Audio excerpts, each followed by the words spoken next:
Good morning, everyone. Thanks for joining our webinar this morning. My name is Maura Toner. I'm the Sensei AFC Project Executive working at the Local Enterprise Office in Donegal. I'm delighted to welcome everyone and to have this opportunity to highlight the work that we in Donegal County Council have done over the last 3 years as project partners in Sensei AFC.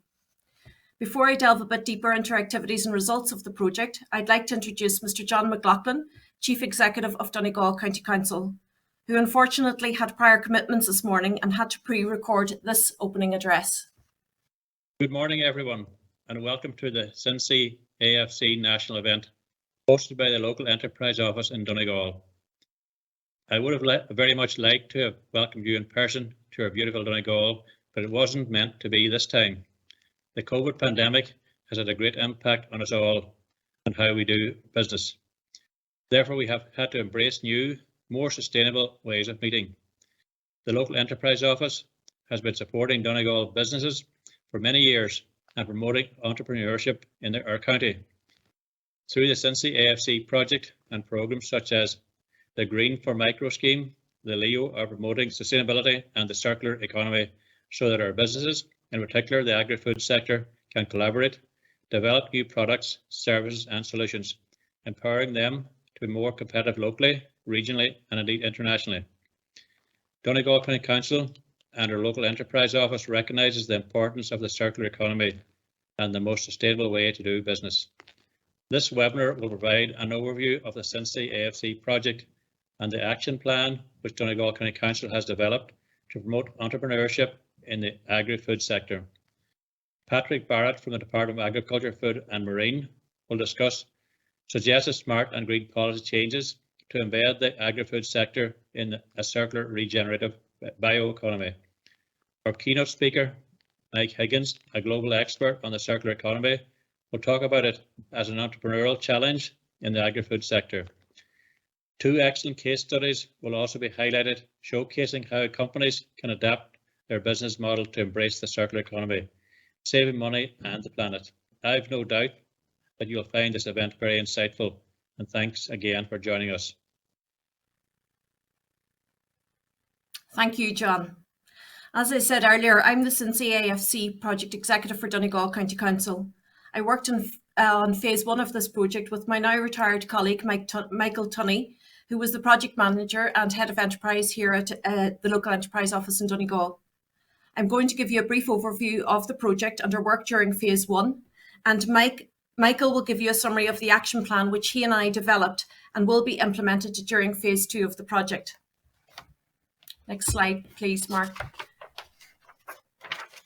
Can you move to the next? Thank you. Before I start my presentation proper, I'd like to tell you a little bit more about our guest speakers today. Patrick Barrett is kindly joining us from the Department of Agriculture, Food and the Marine. Sustainability pathways, food and bio-based production practices. As John said earlier, Patrick will outline recommendations for smart and green policy changes to embed the agri-food sector in a circular regenerative bioeconomy. Michael Tunney, my colleague, will give our summary of Donegal County Council's action plan for the promotion and development of circular economy opportunities for entrepreneurship in the agri-food sector here in Donegal, which he and I developed as part of the project. There'll be a short discussion before we take a 5-minute break in around 10:30 a.m. And after we've stretched our legs, we'll hear from Mike Higgins of Circular Wise. Mike is a circular economy strategic advisor, regular conference speaker, and the author of the ebook Strategic Insights Circular Economy, which was recently published by bookboon.com. Mike established Circular Wise in 2018 with the vision of accelerating circular adoption.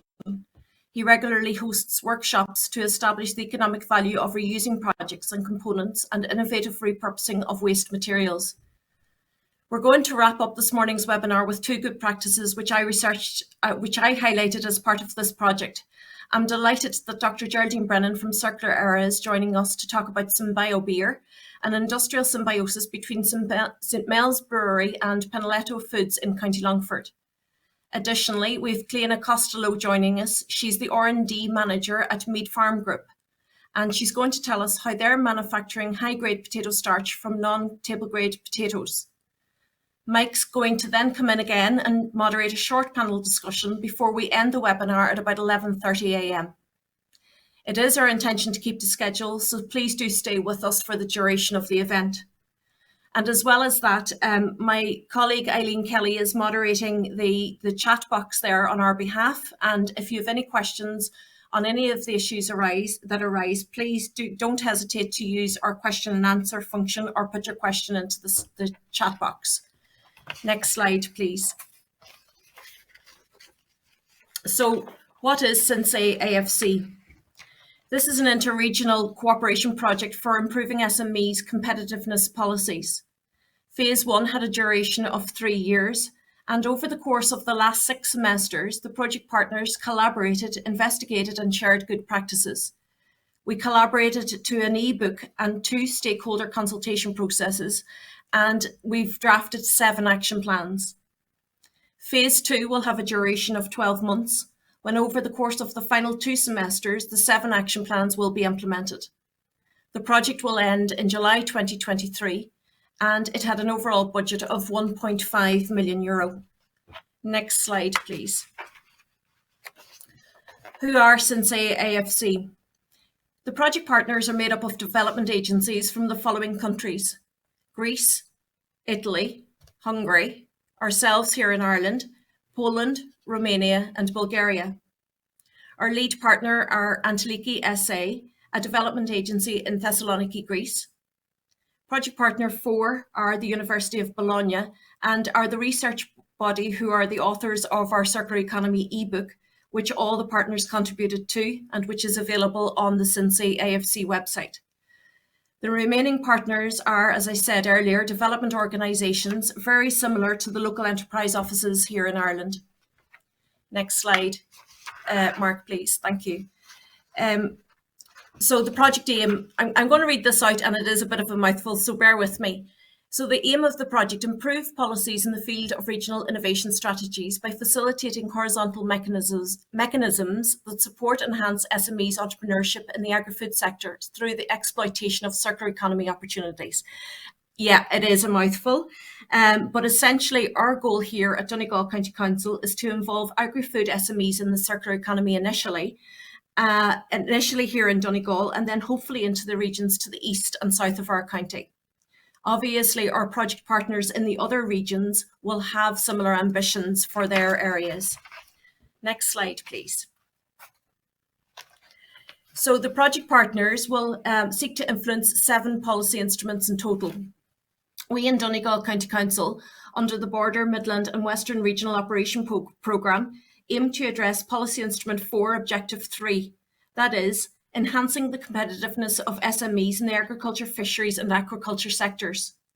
2 key policy instruments under this thematic objective are 3A, promoting entrepreneurship, the exploitation of new ideas and fostering the creation of new firms, including those through business incubators. 3D, supporting the capacities of SMEs to grow in regional, national and international markets and to engage in innovation processes. Next slide, Mark, please. So the identified challenges that led to the development of this project are listed on the slide there. Primarily, the circular economy has had untapped potential to create jobs. There was a lack of motivation to support SMEs in the circular economy sector and a need to improve policies and supporting mechanisms relating to the circular economy for SMEs operating in the agri-food sector. Next slide, please. So what needs to happen in the agri-food chain? Let's break it down into processes. In the production process, we need to reduce the environmental footprint of resources. Water needs to be used more sustainably. We need to valorise the residues and find alternative markets for our wastes. In relation to processing, industrial symbiosis needs to become more mainstream. Dr. Brennan from Circular Era is here to give us a great example of this from County Longford. We need to think outside the box and find alternatives for wastes, valorise them and look at more sustainable forms of packaging. For example, as well as creating high-grade food starch from waste potatoes, Mead Farm Group have 100% home compostable bags with water-based ink. which isn't harmful to the environment. They have replaced the non-recyclable mesh on the window of their potato bag with 100% cotton so that the whole bag can either be recycled as a paper product or can be placed in your home compost or brown bin.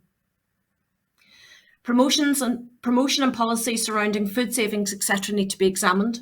And finally, we need to change customer behaviour by encouraging them to use food more efficiently. Next slide, please. How will we approach this?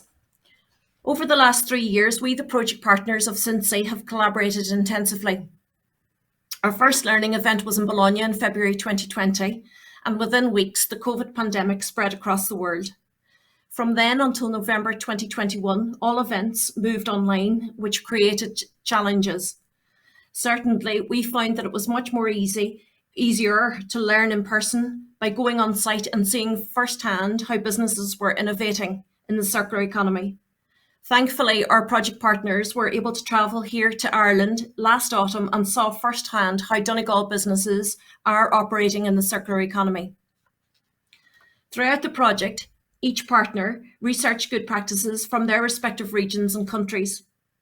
The information gathered by the partners was shared at interregional meetings, at our respective local stakeholder group meetings, and published on our project website, as well as on the Interreg Europe Learning Platform.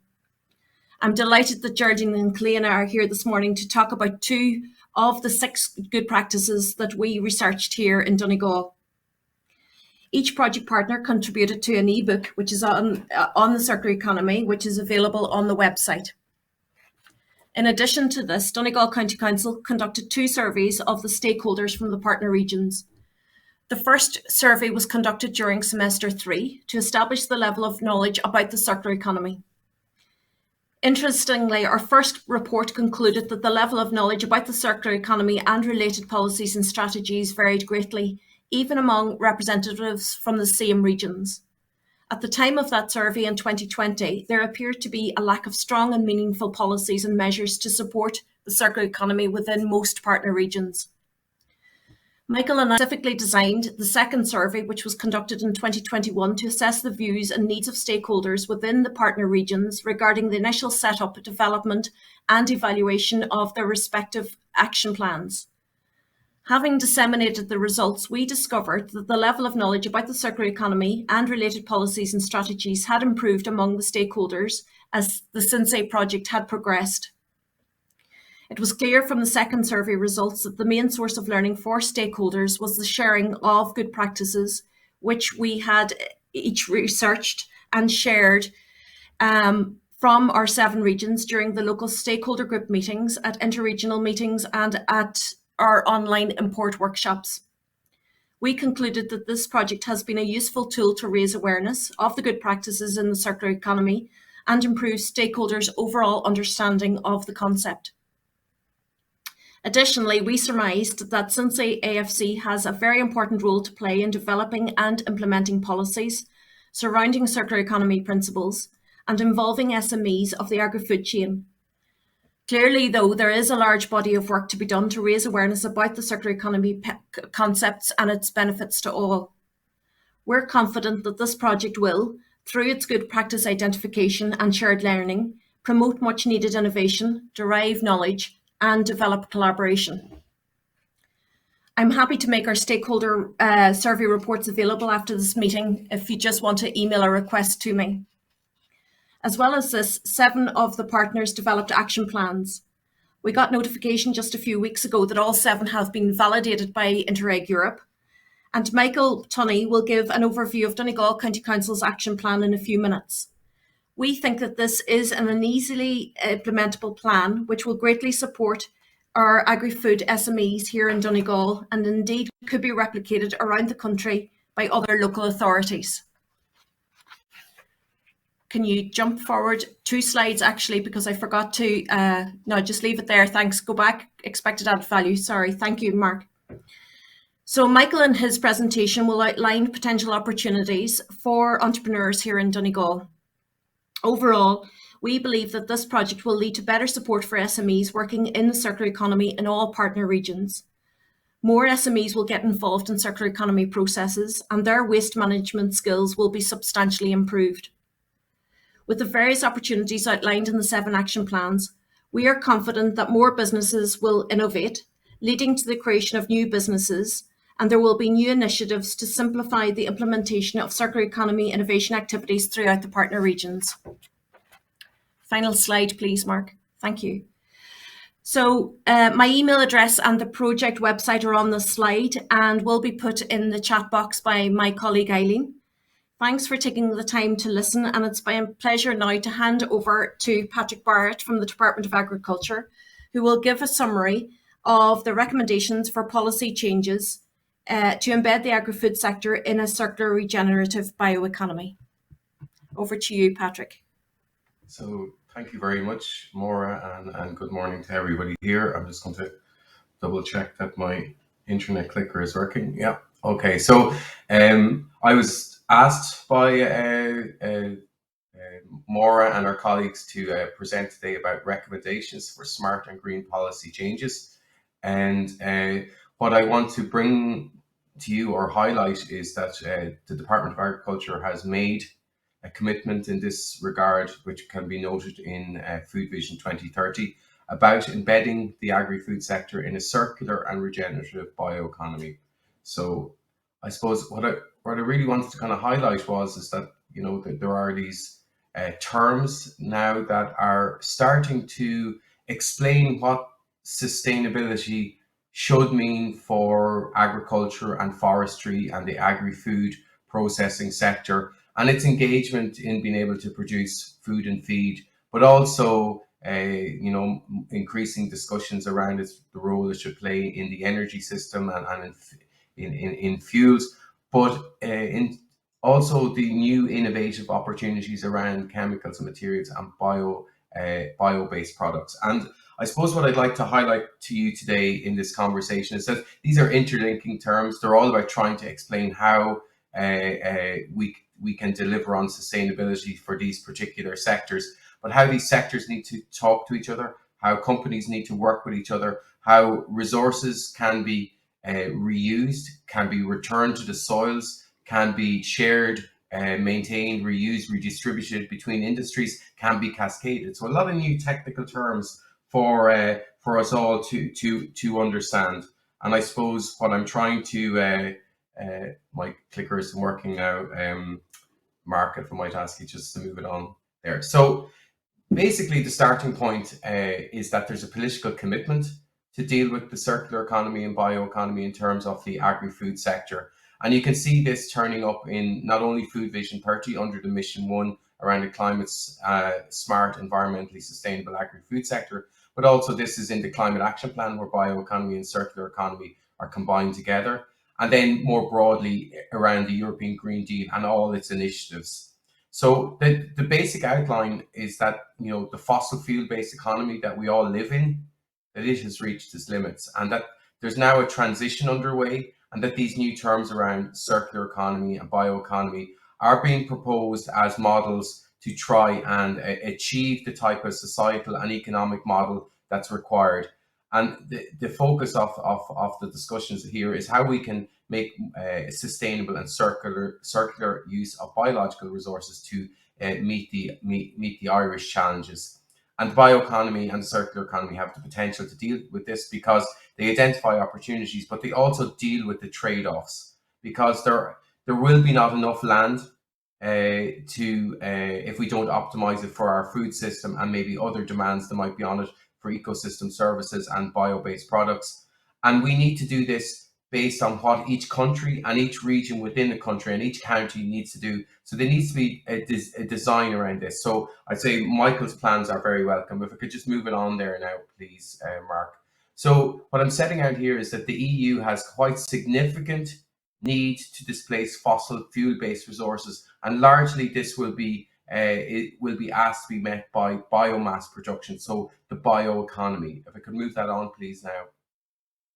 And there's policies being developed around this, around how we can better use land and not only increase carbon removal, so new areas like carbon farming, but how industrially we need to recycle and reuse renewable carbon.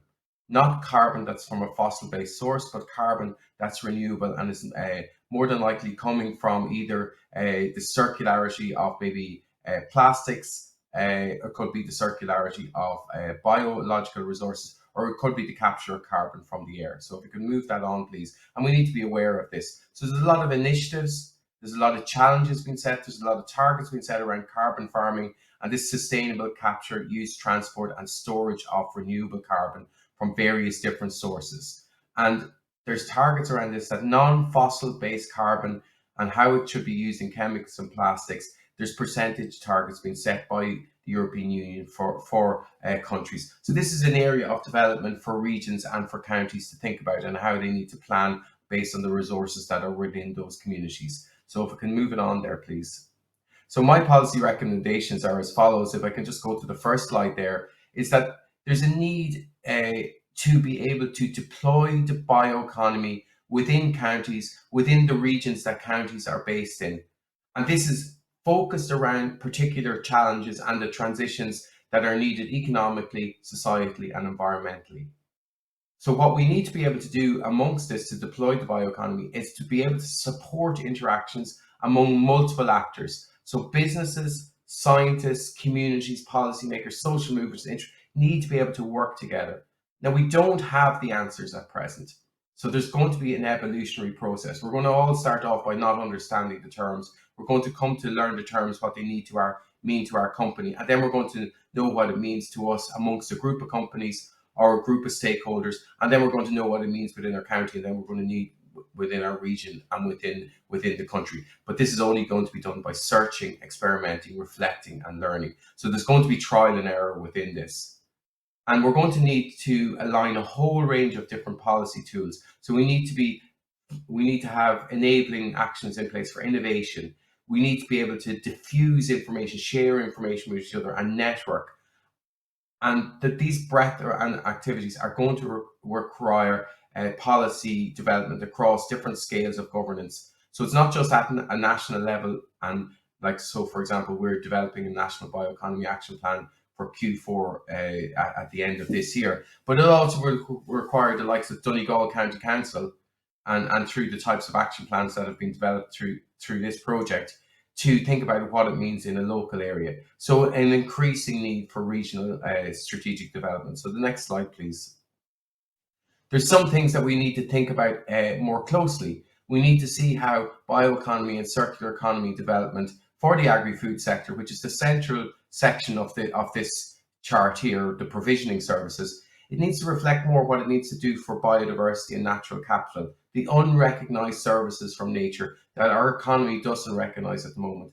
And then also the unrealized potential from bioresources that we don't capture. But we see companies like the Mead Farm Group today realizing value from potatoes that they may not have been achieving before. That's just one such example. So bioeconomy and biodiversity need to be thought of hand in hand for the agri-food, for optimizing food systems and for the agri-food sector. So the next slide, please.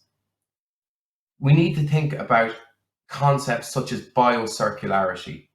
So if we're going to develop a bioeconomy and a circular economy, when the part is focusing on biological resources, the products and services that we produce, the primary feedstock needs to be of biological origin. It needs to be produced renewably. We need to think about how the bio-based products or the food products or the energy products, that they're designed for an extended life. How are we thinking about that? They need to be designed for circularity. And then we need to build up the business ecosystem that businesses are working together. So the waste of one business becomes the resource of another. And we need to think about how all this interacts with the waste system, because it can't be the fact that we just store biological waste now. We need to be able to keep that in circulation within the economy as much as possible, and as little goes to the waste system as is needed. And there's a very good paper here produced by Irish researchers who have thought very deeply about that. But businesses need to be thinking about this. So the next slide, please. We need to think about how we work together. So if we're going to mobilize and valorize resources, we're both primary or secondary resources at a rural or regional level. We need to think about how we're going to work together. We need to think how there's going to be a need for new bio-based systems, new business models, new interactions between primary producers and other actors all the way to consumers to ensure circularity, to ensure sustainability. Now, individual farmers may not have the financial and technical capacity to invest in this type of development. So we need to bring in structures that could be funded through the Common Agricultural Policy, such as cooperatives and producer organisations and producer groups, to aid with this. And we need to think about how we use our agricultural knowledge and innovation system, knowledge transfer, how we train our farm advisors, how we use tools like EIP agri operational groups to build up this type of functioning within our communities and our rural and regional areas. Next slide, please. We also need to think about how we move all these resources to an industrial level and look at the role of biorefinery and the role it can play with various different types of resources. It could be grass, it could be from crop production, it could be from meat processing, it could be from marine processing of seaweeds or fisheries. It could be from industrial side streams, milk processing, or it could be from sludge wastewater treatments or our food waste system. How can we harness all these resources? And then how can we build up the business models to mean that there's a business case to valorize these, to employ new science, technology, and innovation, and to unlock the full potential of this biomass by cascading its use, securing the highest value materials that we can, and then cascading down to ultimately maybe introducing the materials into the energy system. So what we want to do is have a whole spectrum of new types of business models. And I know the project since AFC has looked at this, but there's going to be added complexity, the way industry is going to work together, how we're going to look for higher added value products, how we need to ensure that, you know, we optimize the food system within this. But it may be more complex, there may be different steps, but all this offers opportunity for increased added value for maybe primary producers or intermediaries to work along the value chain to develop these types of business models. So the next slide, please. So in the policy recommendations, one of the things that needs to be put in place is funding opportunities. Now, they were already there, maybe at the European level. It can be through Horizon Europe, it can be through Interreg, it can be through maybe just transition funds, it can be through maybe a common agricultural policy. All these funding opportunities are being wound up to look at how bioeconomy and circular economy can be considered. But nationally, we probably have a little bit of work to do. We probably have good opportunities at the research level, but not so many opportunities at the innovation level. So that certainly is something that needs to be thought through to bring together the type of partnerships. So just coming to the final type of outlook that is required, the final slide, please. What we need to be able to do is to structure and mobilize for the transition we're speaking about to support bioeconomy and circular economy development, because this is going to be highly collaborative. It's going to maybe go against the system, the economic approach that has been in place to date, where maybe it has been much more sectorally focused, but now it's going to be looking at what can we do with our biological resources across our rural and regional, our county areas, our coastal areas. And we need to participate together. We need to bring in expertise from the scientific, innovation, industrial community to work together. We need to build up a model across all these resources, across all how these companies work together to make it an investable opportunity. And that this will take a lot of partnership between government, the private sector and civil society. And effective cooperation is needed. So it's not just that people are brought together, but we need to make sure that these multiple and diverse participants, that their knowledge, their tacit knowledge, their local knowledge on the ground is brought into play. So we need to interlink primary producers, industries, rural entrepreneurs, regional entrepreneurs to ideas like centres, platforms and clusters. And I just give a list of a few, some of who will be speaking today, such as Geraldine Brennan from Circulera. But there's an important opportunity. For example, there's a development of a Northwest Bioeconomy Hub being discussed for Donegal. So it's really clear that the outputs of since AFC, the considerations by Donegal County Council, already need to leverage the development on this opportunity so that everybody is learning by doing, and we're making this interlinkage between governance and implementation. So thank you very much, and I'll hand you back to the host of the event. Thank you very much, Patrick. That was very informative. Next, I'd like to introduce the now retired Head of Enterprise here at the Local Enterprise Office in Donegal, my colleague, Michael Tunney. Thank you, Maura, and good morning, folks. So very briefly, am I on? Okay. I'm going to give, from my best memory and rereading of the action plan, and Maura sent it to me, I think I need to explain as well that, as Maura outlined, what we wanted to do. I suppose the reason we got involved in it is that the Local Enterprise Office in Donegal had been involved in the food sector in Donegal for the previous approximately 12 years under the Food Coast Initiative, where we were trying to promote more entrepreneurship, more startups, further development of existing food business in Donegal, and primarily added value food businesses.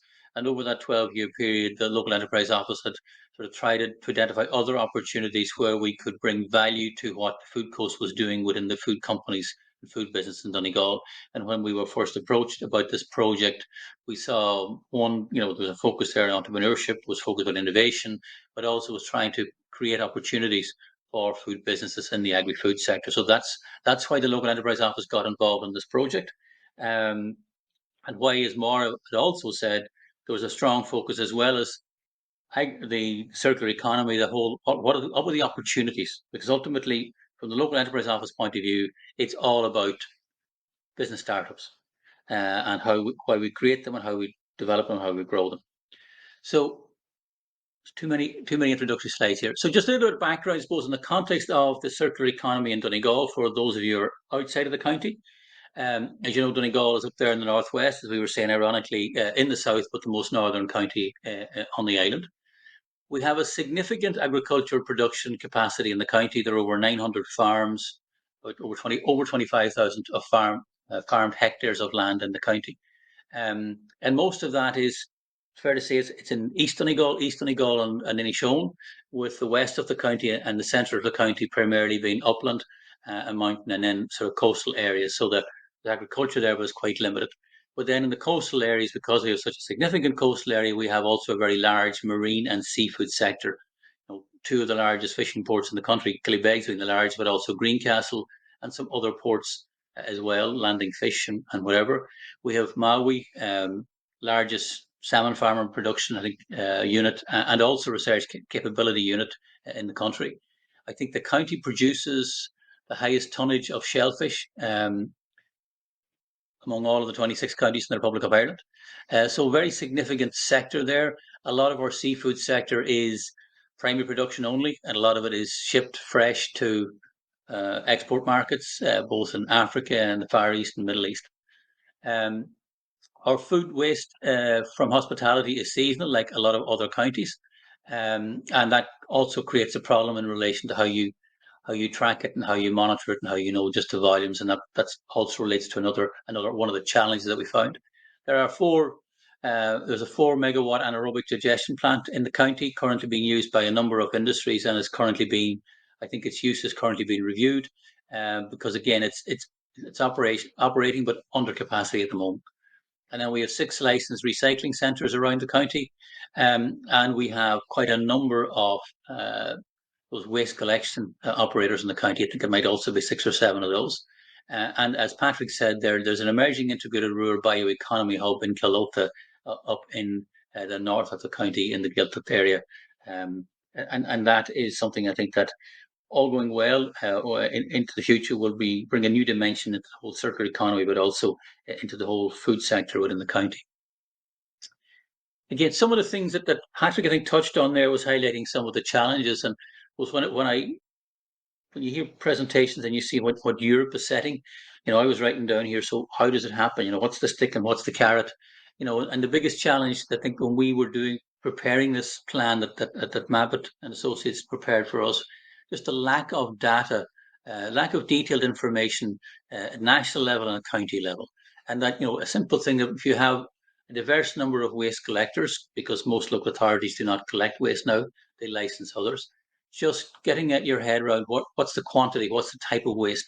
And while a lot of that information is gathered and is reported on, I think it's felt that at this point in time it could be sensitive data in relation to how much a particular collector is collecting compared to another, so that's not used. So there is a significant gap in just our knowledge as to what waste is out there in the county, and where's it coming from. And then, because if you're looking at an opportunity, you need to know, is there security of your raw material? And again, when, as Maura was saying, one of our visits, whenever the partners came over, we went down to our friends down, mine is the old age and retirement here. We went down to EnviroGrind, and they would do a lot of recycling, both of gypsum but also of brown waste. And just the challenge they've had, and because I know them for the last 20 years, the challenge they always had was the sustainability of the raw material, and they had to get into waste collection themselves to keep that going. Also, as Patrick is outlining there, just that the gap around the resources available across the sector, whether that's funding on one end, raw material on the other, but also that resource as in knowledge and how we share that and develop that. And as Patrick said, there's a lot of learning here. A lot of us, people, I think, organisations, both public and private, don't have the answers, and that's what needs to be built up. And that's probably where there's a role as well for the university and the third level. As I've identified there, I've talked about the stable supply of raw material. One thing known, but then stable, and that issue about, I suppose, the seasonality of a lot of our food waste comes into play. Also, in the context of Donegal, one of the issues that was identified as a challenge was this whole legislation and regulatory requirements, because again, a number of our waste collecting organisations and some of the businesses that would be trying to recycle some of the waste product, they might have to collect or deliver material on a cross-border basis, and that creates those difficulties and added administration, added costs, which in the end have to be passed on to the customer. And I've touched there on this whole issue about knowledge and awareness, and as Maura said, this was not peculiar or particular to Donegal when we were developing the plan, because, as she said, when we did our research among our partners across the Europe in the project, this was common throughout the 7/9 partners involved in the project. So we have really, our key action plan now going forward is somewhat reduced, I suppose, in scale and ambition from the initial plan that I think Patrick was there when we presented it the first time around to our local stakeholders. I suppose it was in the context really of the European project. What they wanted was identify a key action that you can implement or hope to implement in the first 12 months. Previously, we had a much more ambitious plan with significantly more key actions we wanted to drive. But the key action was addressing some of the challenges that the stakeholders threw up to us when we were developing the plan. And also they were mirroring some of the things Patrick mentioned earlier on, but also they were mirroring some of the issues that our partners had said. And at local level, the key challenges feedback was there was need for more positive national and local policies. And I think Patrick's outlined there are emerging more positive policies at national level, how they then are transferred into local policies. The whole area of the need for greater awareness and knowledge of the circular economy at local level within the county. The need for greater innovation in the agri sector, as Ken Patrick has highlighted that in his presentation. I think we'll hear that from your case studies and from Mike later on. I think that critical one is this greater engagement by stakeholders in delivery. And I think Patrick was talking about it there, about greater stakeholder engagement and policy development. Critical thing from my 35 years at enterprise at local level, it's getting stakeholders to be involved in delivery is a significant challenge. And not just supporting something with the right soundbite at the right time, but actually be willing to roll up their sleeves, either get stuck in with staff time or resources. That's really, in my humble opinion, in my years of experience, the only real and meaningful engagement that public sector in particular can do is actually you commit time or you commit resources or you commit both ideally. Verbals are fine, but it really doesn't pass mustard. And then the last two from the stakeholder engagement, that people were looking for was enhanced promotion of the opportunities that may well be in the circular economy for food business and food related businesses. And we think we've done that in our action plan. And then ultimately, And this really comes down to, I suppose, the challenge we had within the project and Mara had was, we were always trying to look for good practices. But there were not that many in Donegal, and then you had to go further afield on a 32 county basis to find them. So what we really need is more startups that show actually that there is opportunities, because generally businesses see other or potential entrepreneurs see businesses based in and around the circular economy, whether it be on the scientific side or it be on the agri-food side or whatever. That's where they might say, well, this is something worth looking at. So ultimately, it's about getting new startups and jobs created that really give something a meaning. So our key action then really mirrored that. So we basically did three sub actions. A circular economy coordination group in Donegal. Primarily, we see in these three actions, Donegal County Council playing a lead action, but particularly in this area of setting up a coordination group where we would have all of the key stakeholders actively involved in developing, driving, and promoting a circular economy. And obviously, then tied into that is how we communicate the opportunities. But one of the key things, and this came back again from our research and talking with food businesses in the county, there was a strong openness to collaboration. I think Patrick touched on it as well, that they were willing to share, they were willing to learn, and they really were crying out for somebody to try and link them, but also to introduce them to people with more knowledge, whether that research knowledge or market knowledge or whatever. So, that we see this as a sort of a circular register and portal for businesses through which they would be connected. And again, probably in my humble opinion, would require probably an entity in there trying to make sure that those links add value. And I think there's a particular role there probably for the ATU. And I suppose tied into that, and it links into the Circular Economy Bill of 2021, where there's some potential funding, and Patrick talked about probably the need for Iron Dink to develop some funding streams. One of the suggestions was that we try and pilot an innovation voucher scheme to try and get things, some projects to happen in Donegal, and that would tie in with third level, whether it be in McGee or the Atlantic Technological University or other universities, but just using the innovation voucher scheme that Enterprise Ireland currently has for the circular economy. And just touching on a couple of opportunities that were identified. So that's our key action, really. It's about coordination, awareness creation, and piloting an innovation voucher scheme. When we looked at some of the opportunities, one of the key things in Donegal that was identified was there an opportunity here to look at, replacing your standard industrial agriculture fertilizers with, I suppose, a bio fertilizer using wastes that are currently being generated within and outside the county. And again, we've heard a lot about this because of the war in Ukraine, etc. So the opportunity is there. Again, in the context of some of the food producers in the county, some of the agri-food producers, we think this is something that probably identified as probably the most outstanding opportunity at the moment for a circular economy project to be developed within the county. And then some of the others, it was tying into, again, to some of the best practice we identified, but also it was looking at some of the businesses that we have in the county. So we have a number of breweries and distilleries in the county, and looking to see are there ways to use their waste. And I know that one or two of them are already looking at that and how they reduce their waste, and other opportunities for them to feed their waste and maybe to some other business.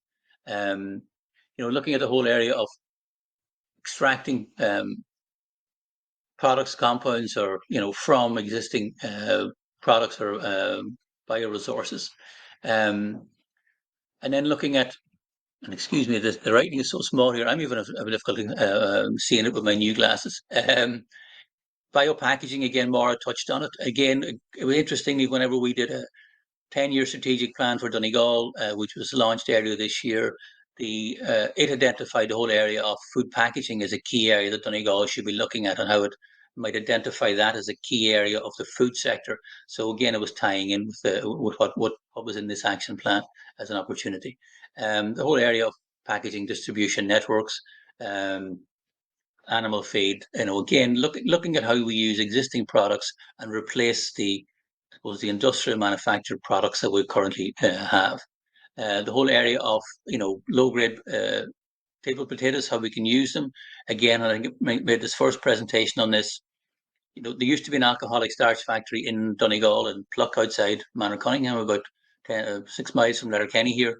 So we're back to what we were doing in the past, because I think what may not have been commercially viable 40 years ago, now it's been driven by a different opportunity.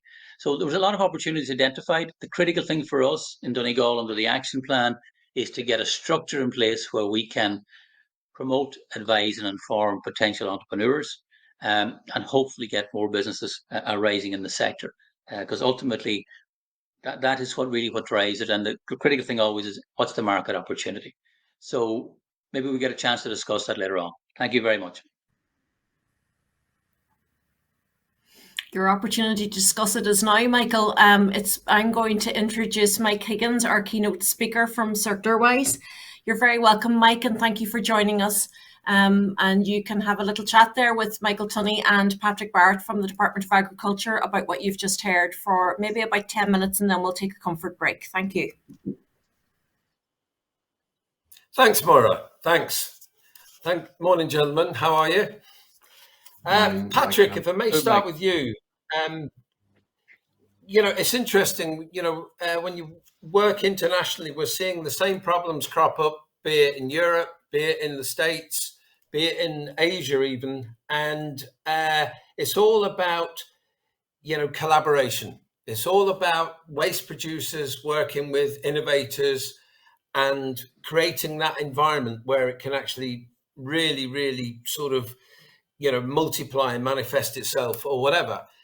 Just out of interest, though, from your discussion, Patrick, there seems to be a lot of silos that, in terms of government departments and different structures and different regulations. I mean, how do you see us breaking down those silos and creating greater collaboration?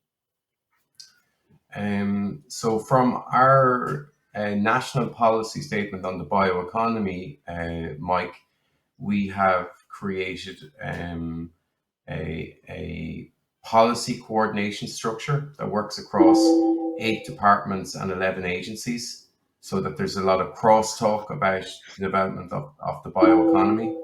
And then we also have put in place a consultative structure called a Bioeconomy Forum, which has, I suppose, 33 leading stakeholders across the Irish economy who are, have a clear remit in the bioeconomy, either producing biological resources, processing biological resources, or sort of providing services that interrelate with the bioeconomy, or represent stakeholders such as the Gaeltacht areas, or rural stakeholders, or natural capital. So, those 2 types of structures break down the types of barriers you're talking about. It doesn't mean they're gone. It just means that there's the opportunity to address them.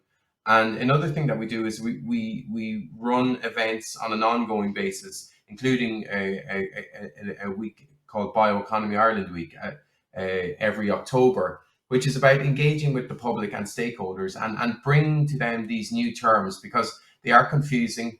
They're not just easily understandable, and they challenge the conventional system as it currently is in place. And so we know there's a lot of talking, a lot of networking, a lot of explaining, and a lot of, as Michael says, inviting and offering the enabling opportunities for people to engage and explore the opportunities. So that's where we're starting with this type of challenge, as you set out, Mike. Yeah, and that's a lot of work. It's a lot of pulling together. But do you feel though that and we've had some research done on this, that people, they have a very unclear understanding as to what the circular and bioeconomy is. Do you feel that we've got a big communication challenge ahead of us there, Patrick? I suppose there's a whole range of people, Mike. So there's some people that really clearly understand it because their businesses face particular challenges. they may be sitting having to deal with a waste material that is costing their business a problem, and they've gone out and looked for innovative uses of addressing that because rules and laws and regulations are changing. There is a range of other people, who are engaging with the scientific community and are being introduced to new opportunities. So they're opening up their mind and their thinking. And then there's a whole range of people who find it very complex and difficult to understand because they don't deal with it day to day. They hear the terms being sort of used without quite ever getting a clear definition. But the point is that a lot of these concepts are evolving all the time. So even defining them now will mean that their definition will change in a couple of years because they will already start to be pivoted to deal with something else. So, like, for example, bioeconomy and circular economy house a multiple of different policies. So they're hard to pin down. But I think one clear thing that people that might be useful is we've gone from very high level international thinking on how do we address climate action, how do we address sustainable development, and then that gets passed down to different regional areas, and they look for new developments that can start to bring together all the different multi-sectoral, multi-policy approaches that are needed to address these big challenges. And then terms like circular economy and bioeconomy fall out of this, and they're going to mean something different for you as someone working in agriculture, someone from different in forestry, the marine, or the waste sector. But ultimately, as you discover them and try to apply them for yourselves, you will come to know what they mean for you, for where your business is, and for the region and where you live and you work. So it's just going to take time to unfold. Yeah, sure. In terms of national figures, Patrick, is there any sort of projections on what it could be worth to the Irish economy, over the 2030 time scale or anything like that? We have some global figures from the big, the big consulting houses. Just wonder if there's anything been done at a national level. The most recent study on bioeconomy input and output was done in 2015. I mean, the figures are quite similar to the value of the agri-food sector, which is up into exporting into the tens and 20 of billions, and that's the value of it to the economy. I think, though, the challenge in measuring all this in the future, Mike, is that we have to not only start thinking about this in terms of exports, goods and services, we need to start thinking how we interlink this with greenhouse gas emissions, with the quality of our environment. So we need to be able to weigh up the synergies and the trade-offs between all these areas. We need to be able to measure it against our levels of innovation. We need to be able to measure it against welfare and prosperity in rural and regional areas. So there's probably a very different way of measuring bioeconomy and circular economy in the future than maybe we're currently doing it now. And that's probably something policymakers have to think about. Yeah. So if I may, Michael, just bring it to a more regional perspective in Donegal. Some of the key areas that you spoke about was building coordination and collaboration, amongst sort of various parties. How would you see that working in practice? Well, like there is already a forum between Donegal and Derry, looking at looking at this in the broader environmental context, and it really will come down, I think, in some ways, as to what comes down from the national plan there that Patrick talked about, and there's the national bioeconomy plan, but then what does it mean at local level? And I think it's like anything. There'll probably be an onus, probably a request for local authority. Is that there were some requests already in relation to climate and decarbonised zones, and that is to just whether it's a plan or whether it's the implementation of the plan. Because I think ultimately we're very good at plans, we're pretty dire at implementation. As from my experience in the public sector and also private sector, but public sector in particular, we're great at writing the plans, but the implementation is the real challenge. And implementation then needs investment. It also means choices. So you've got to make choices when you're really going to do change in something like this, whether it be climate action, whether it's bioeconomy, you've got to make choices, and then you have to put resources in there, and then that may need infrastructure as well. So the plans are one thing, but I think the stakeholders, and I think it will come down to it, and as I said earlier on, for us and Maura and I in talking about this, the critical actor at local level is the local authority, because they are the key actor there at the moment. But so hopefully they will take a lead in it. But also then you've got to bring in the private sector, and you've got to bring in the other stakeholders. There's the public sector agencies, the Others Enterprise Ireland, the IDAs. But in Donegal will be the new university, was LYAT, now the ATU. Again, they've been active at local level with ourselves in the Food Coast. They've been active in relation to this project. So hopefully, if the local authority takes this baton on, I think that's not a challenge. It really comes down as to what is the ask. And again, if there is, as well as I was saying, as well as implementation, the critical thing is, if they're going to be active in it, are they really going to commit? Are they going to commit time and resources? And again, from my experience, that's always a challenge, because most public sector organizations or government departments, they have a particular remit. And when you ask them to stretch, they'll have to go back and they say, well, I really should be doing over here because this is how I measured, so I can't commit that there. So all of those things need to be, and this is where it falls that all a government thing. You have to have a real commitment, and government needs to be saying, no, this is a priority, and it means that as a department, as a public sector agency, this is what you should be committing to. This is part of now what you do. So it's not a case of this or that; it's both of them together. And those are big policy changes that really have to be driven from the top down, and you have to get that buy-in, but it has to be driven to me, it has to be driven from the top down. Yeah. And I can say these things. But I think it's most encouraging. I think, we're encouraging from what, Patrick was saying about collaboration and how they're forming associations, what you're doing on the ground in Donegal. I love the fact it's starting with SMEs because, in my experience, it's the fast that are making this happen, not the slow. So the young, innovative startup organizations are really, really making a big difference. And when they get it right, the acceleration is fabulous. They really grow and they hit it very, very quick.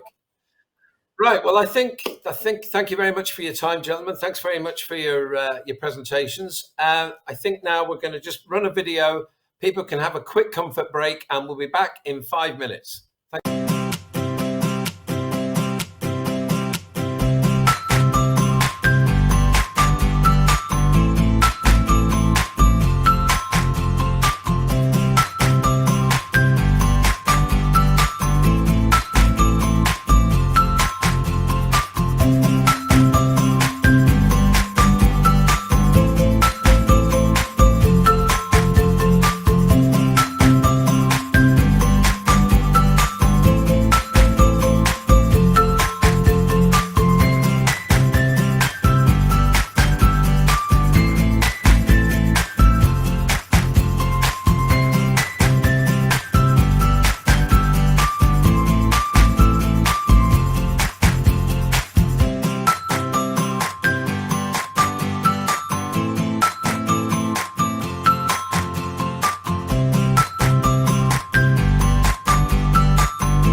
Hello. Hi. Good morning, everybody. My name is Mike Higgins from an organization called CircularWise. And what I'd like to do is just take a very highlight perspective on what the circular economy is. When people say, the challenges, well, what it is one of the greatest entrepreneurial opportunities available throughout the next decade, I think, on a global basis, but particularly here in Ireland, particularly in the large agri-food sector, where we're particularly well bestowed with nature's goodness. In terms of an industry, the big consulting houses are talking, and they've done a lot of global research on this. They're talking that, by 2030, this will be an industry that will provide $3.7 trillion in resource savings. In other words, where we haven't got to go and use virgin materials or virgin products to create products, we can actually go back and reuse, repurpose what would all normally have been considered waste or used product. In line with that, Accenture's recent study maintains that it's actually will contribute about 4.7 trillion to the global economy. That is the whole circular bioeconomy marketplace. European study in 2019 indicates that across the EU, this will create 700,000 net new jobs. So, this is not a case of, is it going to happen? It certainly will be happening. And there will be major, major entrepreneurial opportunities that come from it. And I think one of the big concentrations and one of the things that's forgotten is that 45% of all carbon emissions come from how we source, manufacture, use and dispose of products. 45% of all carbon emissions. So that is one of the key reasons why circularity is so important in achieving our overall global protection strategies. Okay, so just moving on. Just to simplify things, there's a lot of complexity in, what's going to go on in the background. But when I deal with entrepreneurs, and I've dealt with a few in a couple of countries, basically the circular economy breaks down into one of three activities. Primarily, it's the recovery of used products for reuse, which is mainly done by product producers themselves. So just because it's used doesn't mean it cannot be reused. So there's a whole industry around recovery for reuse of product. Okay. In my last company, we had one client, and over a 5-year period, it was a very, very large IT manufacturing company. They defined as having saved 1.4 billion in supply chain expenditure for Now, we're not going to talk too much about that today, because that really is the sort of for the hardware, capital goods sort of marketplace. What I really want to focus on is the other side of circular economy, which is repurposing waste materials, waste flows into new byproducts or existing byproducts, creating lower cost substitute, new entrants. And then around that is a whole new infrastructure of services companies that will come and enable, be it logistics, be it research, scientific discovery. That's the whole supporting infrastructure around it. To broaden it out a little bit more, there are many, many companies that are primary product producers, and there are byproduct producers also. And I think particularly well in the meat processing industry, they seem to have developed this very, very well, where they've, all found this concept of, gaining value from the fifth quarter, so what conventionally would have been, the parts of the animal that would have been thrown out, they are now found, they're used as a new input for byproduct production. Now, not every company is going to do that. Not every company wants to do that. Not every company's got the scale to do that. So on the left-hand side, you get this partnership, based on environmental excellence, whereby a waste stream is then handed to an innovative SME, one of the companies, the type of companies we've been talking about, that from this can develop new innovative byproducts. And you're gonna see a couple of examples from Cleaner and Geraldine to follow this as to exactly what that is. But we've worked with everything from coffee grounds, and some very, very profitable and innovative ventures have come out of that. We've worked with plastic innovators. We've even worked with fertilizer innovators, if you can believe that. If you go over to the other side, and this is conventional disposal, and these markets came from, they developed and established themselves from the linear economy. Really, it's, you know, they're designed to basically deal with waste. Sometimes external recycling and remarketing, disposal, you know, does it all get reused, or does it actually, you know, in large parts add to the waste burden?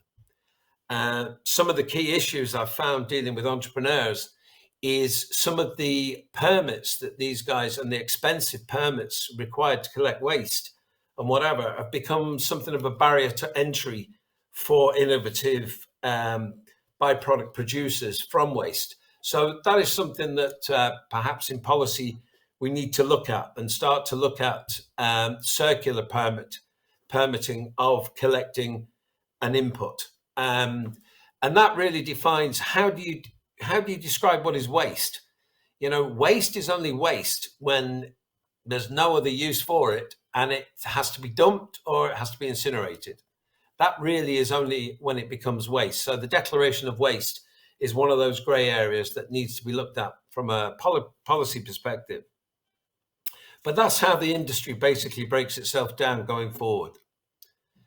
From a value creation, from an operational structure perspective, you know, one of the key things is to secure your material inputs. So if you are one of these waste repurposing entrepreneurs, innovators, you need to focus very, very hard on securing your waste stream, you know. And then, as was, you know, pointed out by Michael, you know, there's a lot of seasonality that can come into this. So how do you overcome seasonality? How do you overcome fluctuations?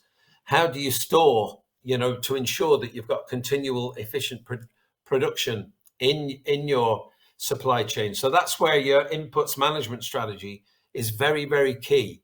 So how do I get it, and how do I maintain an even flow? What partnerships do I need in terms of logistic companies? Or is it something that I can actually do myself? Logistics, that whole area is key to the success. Then, you know, who's my research partners? Who will help me with my R&D innovation? You know, you will hear from Circulera, which is a great first stop for any budding entrepreneurial or established organization. But there are many, many other R&D organizations as well that can help you. You know, the academic route is very, very powerful in this area. So there's great collaboration working between the entrepreneur and the research facilities. You know, you will need to establish new manufacturing operations. That is where the new job creation is. That's where the new wealth is created. And then, of course, you've got a new byproduct. And you have to do what you've got to do with every byproduct. You've got to market it, you've got to sell it. And you may have multiple byproducts come from the one waste stream, as we've seen with coffee grounds and various other products. So what is key, and what is key when talking to investors, is, you know, developing the value stack. And I apologize for this sort of more complex slide, but, you know, if you look at how you climb the value chain, how you build an increasingly valuable enterprise. Okay, so you've got waste, you know, what are your waste collection logistics? What partnerships have you got? You know, are you having to buy waste? You know, so one of the key things you need to establish early on is to say, can I secure long-term supply, and can I secure it at no cost because it's a cost burden and it's a waste burden on my supplier, or do I have to buy it? Okay. Obviously, you move up the value chain if you don't have to buy it. You know, if that waste is considered a problem to your supplier and he's happy for you to take that waste stream and take the problem away from him. And that happens more frequently than you might imagine. In some cases, and this has worked very well with one organization I worked with in the past, they actually are paid to take the waste burden away, even though they're creating a very, very, very valuable byproduct from that waste. They actually receive revenues. So that whole stage from 1 to 4 is all about getting your input strategy and establish it very early. Because if you do it too lax at the start, when people start to see value coming out at the far end of the product, they'll want to share some of that revenue, and that can severely impact the growth and development of your business. So key thing to do is establish your waste stream, establish the flows, establish the logistics, establish the commercial terms for the long term of your business. And then what is it you're going to do? Are you creating a brand new product? Are you creating a substitute product? A brand new product can probably command a premium, but you've got a marketing challenge. Whereas if it's a low cost substitute product that you're producing, you've got the same product for less money and it's environmentally excellent. So, you know, it's all down to what your product strategy is going to be. Then, you know, you need to make the business more and more sophisticated. You need to be constantly tracking the input materials that are coming into your business, because if you don't have input, your production, and you won't be able to, you know, secure long-term supply product into distribution. Then you must move into industrial scale production to reduce your costs. And, you know, that can be done on a gradual basis and has been. One of the things we found in the past is when you do hit a successful formula, it will grow very fast. And investors are very, very keen to put money into these type of enterprises because of it. Just, you've got many ESG based, you know, environmentally sensitive investment funds looking for very good homes. You know, you, like every other product, you'll have to create a brand, you'll have to do your marketing, you'll have to secure customers, and the customers will want you to guarantee the supply chain. And then right at the top end of the value, and this is what investors really, really look for, is have you managed to intellectually protect the product, the process that you have? Or can other companies just simply, you know, come in and replicate what you're doing?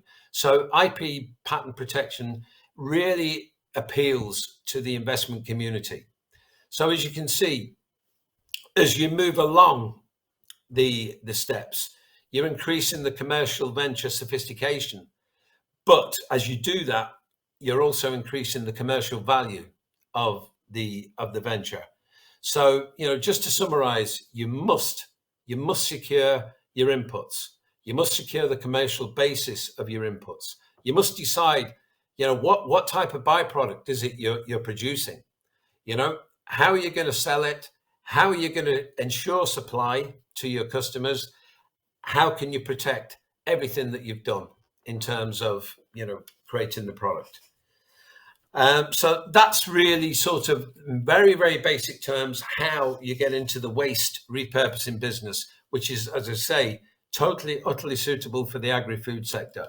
You know, and in Ireland, that is going to be a huge economic opportunity. If you want to know more, actually, as Maura alluded to, you know, there is an ebook available. It's available through Bookboon. And it basically has simplified the whole concept of what the circular economy is and how to build value and how to create a successful business. So that's basically, you know, all I wanted to say at this stage. And so I think, if we may, I think we'll hand over to our next speaker. Cliona, are you ready? I'll just introduce her. Tomorrow. Right, if you don't mind, yeah, just over to me for a second. Thank you for that presentation. Our first good practice owner is Mead Farm Group, and I'm delighted to welcome Cliona Costello, the R&D manager with Meath Farm, a family farm based in County Meath, which grows, packs and distributes premium fresh and prepared fruit and vegetables to retailers and food service customers nationwide. Over to you, Cliona. So I am representing Mead Farm. I am the R&D manager, like Maura said, and sustainability is a big part of everything we do at the farm.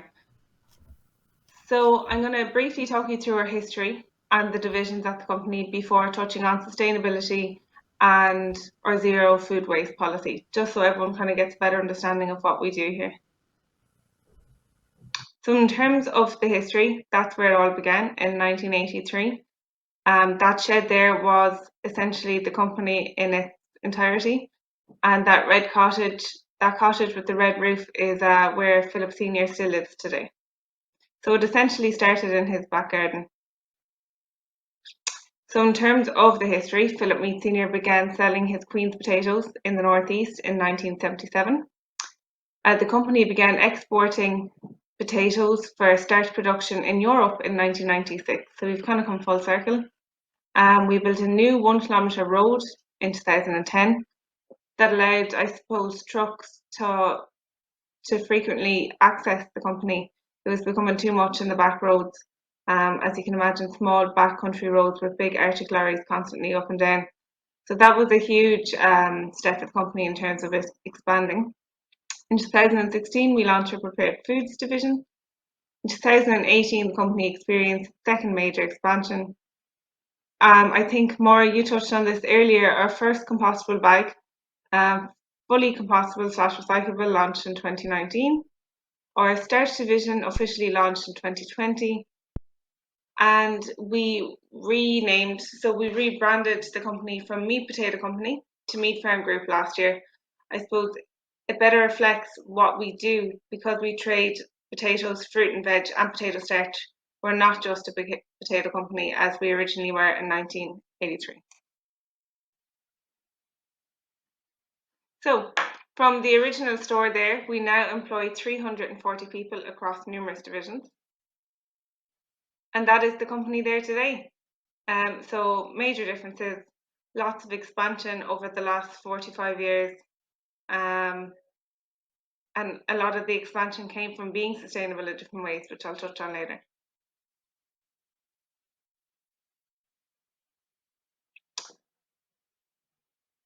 So I suppose in terms of what we do, so here at Mead Farm, I suppose what we're mainly known for are potatoes, but probably 30 to 40% of everything we do is potatoes, 30 to 40% is vegetables and salads. The rest will be fruit, prepared foods, and potato starch. So that is a fresh produce basket there. So like I said, potato division, we grow approximately 35,000 tonnes of potatoes. Our fruit division, we grow what we can, either ourselves or with local growers, but the rest is imported. The same with vegetables and salads. Organics is something we're really focusing on lately. We have increased our organic land by 25% in the last year, and we plan to do so again next year. Then our prepared foods division came along in 2016, and that was kind of what really initiated that was trying to reuse some of our class 2 potatoes, which maybe hadn't a good enough skin finish. So again, sustainability really drove that growth.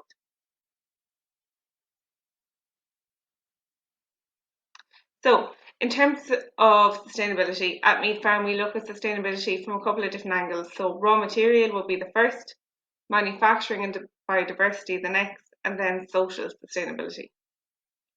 So first up, I suppose in terms of raw material sourcing, we're always looking at getting the most out of our crop and reusing it the best we can. So an initiative we launched a few years ago was gleaning, where essentially we go along after the harvester and we pick up any of the waste that the harvester might miss, be it potatoes, carrots and onions. That's what we grow here ourselves. So it's turned into a great day out for local school tours, local companies, even our customers often come out and glean, and then all that food is in turn donated to Food Cloud. So I suppose it can be a good bonding activity, but also really good for the environment. Packaging innovation. So in terms of packaging, how can we be as sustainable as possible there by producing recyclable and compostable packaging as the customer requires? And I suppose next up in terms of raw material and sustainability, we're looking at maybe recycling some of our fruit to produce healthy and sustainable fruit juices. In terms of manufacturing then, there's lots of different practices on site that help us to become as sustainable as possible. So we commissioned our solar panels in 2001, and we are now looking into additional solar panels. So we commissioned a 300 kilowatt solar panel in 2001, and we're now looking at commissioning a 500 kilowatt solar panel. In terms of a waste management, all of our packaging is recycled. It is recycled and goes on to further use. We also have a pollination plan in place whereby we plant wildflowers in all our crop fields and we deal with the resident beekeeper. And then we also have a new energy management system on site that helps us analyse what lines is using what energy and when, so it helps us identify, improvement projects, what's overusing energy, and it helps us identify if things are being left on when they don't need to be. So collectively, that's helped us save 18% on energy in the last year and a half, so that's been huge. I suppose then in terms of our social sustainability, we have an employee development and explorer plan in place. We do lots of different tours for the community, from old age active groups to school tours, and then food cloud donations is the big one. So we donated the equivalent of €133,000 worth of surplus food last year. So that is something we are committed to continue to do. I suppose then in terms of the start, which is our biggest project in terms of sustainability to date and diversification. So unfortunately, approximately 30% of all the potatoes we take in are deemed unfit for purpose.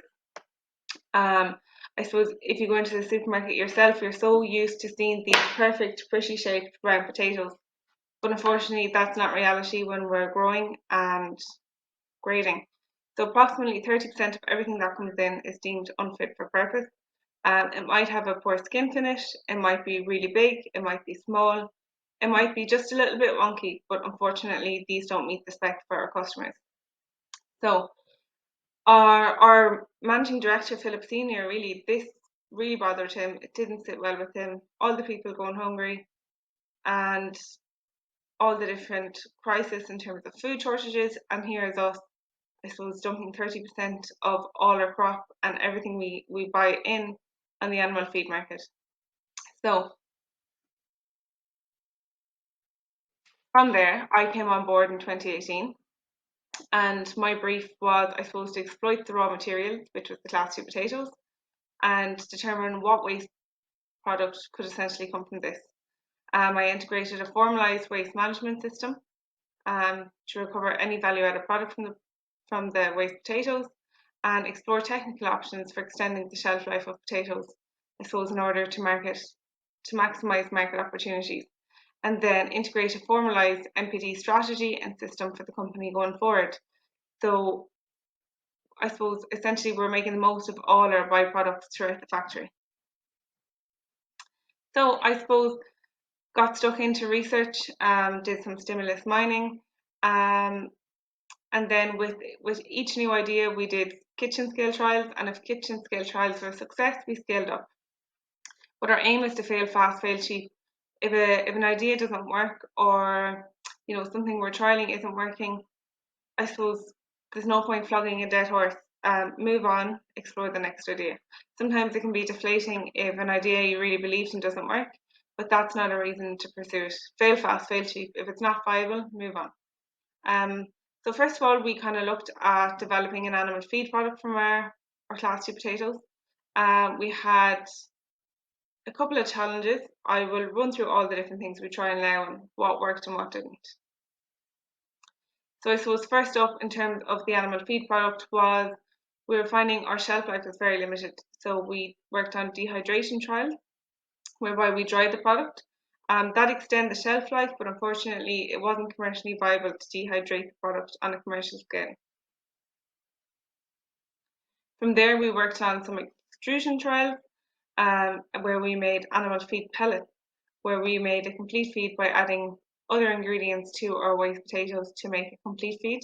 Nutritionally, the product was excellent, but unfortunately, again, we were up against challenges with shelf life. We redid these trials, added some chemicals, but unfortunately, while that extended the shelf life, it wasn't what the customer wanted. They wanted natural feed ingredients. Then from there, we made a trip to the UK and we did some trials on a drum and tubular dryer. Unfortunately, this didn't give us the product we were looking for. The heat of the dryer was too much and it kept causing the product to flake. So again, we had to go back to the drawing board. So we knew drying was the best option for extending the shelf life, but we needed to find a commercially viable option.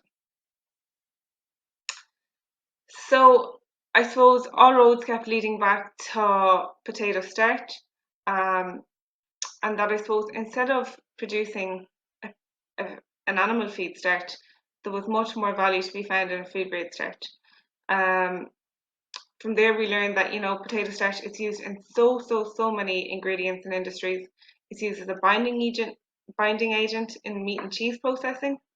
It's used as the main thickening agent in Asian cooking, as a thickener, so for both soup, sauces, stews. It's also a gluten-free alternative to corn flour, and I suppose 36% of our population here in Ireland alone are now following a gluten-free diet. So it's something that's becoming really, really important. I suppose when we delve deeper into our research, we realised that there was no plant in Ireland or the UK producing potato starch. So I suppose there was huge opportunity for us to do that. There was up on 27,000 tonnes of potato starch being imported to Ireland and the UK each year. So I suppose we thought it was a huge opportunity for us to do it if we could find a commercially viable way of drying the starch. So like I said, no other producer of food grade potato starch in Ireland and the UK until 2020. So from there, like Mike touched on earlier, I suppose in terms of the development process, once we finally had aced our kitchen scale trial, we then had to go about financing the plant, and that was through the company and grant applications. Manufacturing plans had to be mapped out, so we were where the factory is now was originally a greenfield site. And then we had to begin marketing the product, and I suppose letting people know that we actually existed. That's just a couple of images from the site. So the first picture, you'll see a big hopper which holds up to 15 tonne of potatoes. So we load the potatoes into that, and that fuels the plant for a couple of hours. The second picture is a big hydrocyclone machine, and that essentially washes the starch to make it food grade. It washes the starch 8 times. And then that third photo is a picture of a cyclone, and that big cyclone essentially dries the starch. On this slide, the first picture you see here is the starch on a drum. That drum sucks any excess moisture out of the starch before it goes to the dryer. It's more sustainable that way. And then the second picture you see there is the potato starch in a 25 kilo bag. That is where the starch is stored. It's come on a little bit since then. Those photos are from 2020, but essentially that is our distribution centre for the potato starch. So I'm going to finish with this slide. So I suppose in terms of our main USPs, we're the only food grade starch in Ireland and the UK. We are certified gluten free. Potato starch has a much higher viscosity than cornstarch, so it's more efficient to use. For every tablespoon of cornstarch, you'd probably use a third of a tablespoon of potato starch. We're one of the most sustainably produced starches worldwide. Not only do we use class 2 potatoes, but the building is also fueled by our solar panels, so we're a carbon neutral plant. And potato starch has recognised health benefits, so it acts as a glycemic regulator in the blood. So people struggling to normalise their blood sugars would often take potato starch, and it's also a prebiotic, so promotes the growth of good bacteria in the gut. At the moment, we sell our starch in large tonne bags, 25 kilo bags, and we very recently developed a 250 gram retail pack, which is available in Evergreen health food stores at the minute. We were recognised as the Food Ingredient Supplier of the Year at the Irish Food and Quality Awards last year. So it's been a huge success story, but not without plenty of work over the last few years. That was a video which I believe you already played in your ad. And that is us, so look forward to taking any of your questions at the end. Thank you so much, Glenna. That's really interesting to see how you've adapted your practices and are so sustainable. You're certainly leading the way there at Meat Farm. Next, I'd like to welcome Dr. Geraldine Brennan from Circular Era, the National Platform for Circular Manufacturing. Over to you, Geraldine. Thank you very much, Maura, for the kind introduction, and it's great to have an opportunity to be here to share some insights from an EPA Green Enterprise funded project called SymBioBio. So you'll hear a bit about circular towards the end. I'm wearing two hats at the minute, but what I want to spend the next 15 minutes is giving you some of the highlights. It was really great to hear what Mead Farm Group have done within their own operations, and the project that I'm presenting and talking about today is about a collaboration around new product development from production residues between two companies from different sectors. I'm just going to check that my clicker is working for me. And Mark, it doesn't seem to be working. So if you wouldn't mind, if you could click on to the next step, thank you so much. So before going into the project, I just wanted to kind of bring to life, because again, we've heard from the other speakers how there's so much terminology in the circular economy space and the bioeconomy space. What is industrial symbiosis? So this project was all about industrial symbiosis. And at its essence, it's ultimately about the identification and valorization of underutilized resources. Now, we're not just talking about waste, production residues, material resources. Industrial symbiosis is also talking about essentially underused resources in the broader sense, like logistics, capacity, expertise, equipment, assets, and really thinking about how do we capitalize on and valorize a structural waste that's occurring in production systems. Next slide, please. So SymBioBio, we had, it is a project, as I said, funded by the EPA Green Enterprise Fund. And our two key industrial partners were Penalto Foods, an industrial baker based in Longford Industrial Park, and St. Mel's Brewery, a microbrewery based across the road from Penalto's. They knew each other by virtue of the fact that they were neighbors, but they never actually worked commercially together in any capacity. Next slide, please. In terms of IMR, who are IMR? Irish Manufacturing Research is an Enterprise Ireland and IDA Ireland supported technology centre. I am part of the sustainable manufacturing team who led and supported essentially Penalto and St. Mel's Brewery to understand what industrial synergies or industrial symbiosis opportunities existed between them in order to essentially look for higher value products, new product development opportunities. Next slide, please. So SymBioBio had four key objectives. Ultimately, it was all about looking to close multiple resource loops in the systems between Penalto's and St. Mel's. And essentially, this was the demonstration aspect of the project. So IMR's job was to support Penalto and St. Mel's to explore the feasibility and ultimately seek to develop a business case to essentially explore new product development by looking at valorization opportunities from the residues in the industrial baker and the brewery. The other key thing was trying to understand what are the key barriers and success factors for essentially taking this idea of industrial symbiosis in these two sectors and looking to see how you could implement it across the wider Irish bakery and brewing sector. And then there was another piece of the project, and this was more about understanding, essentially thinking about these two companies with the valorization opportunities we identified. How could we, from there, look to explore industrial symbiosis in the wider region? And this was through developing a register of opportunities, and we ran a stakeholder workshop, which Donegal County Council, amongst others, were part of to explore these synergies, and then also look at some of the policy interventions, and that fed into the fourth objective, which was around ultimately looking more broadly at if industrial symbiosis is quite commonly implemented across Europe, why and what are the barriers to scaling it and adopting it in Ireland? Next slide, please. So firstly, just to look at the demonstrator project. So the two key waste streams that we were looking at and we'd identified in order to write the proposal for Green Enterprise funding was essentially that the production residue from the bakery process, cooked dough, and its potential to be a malted grain substitute in the brewing sector.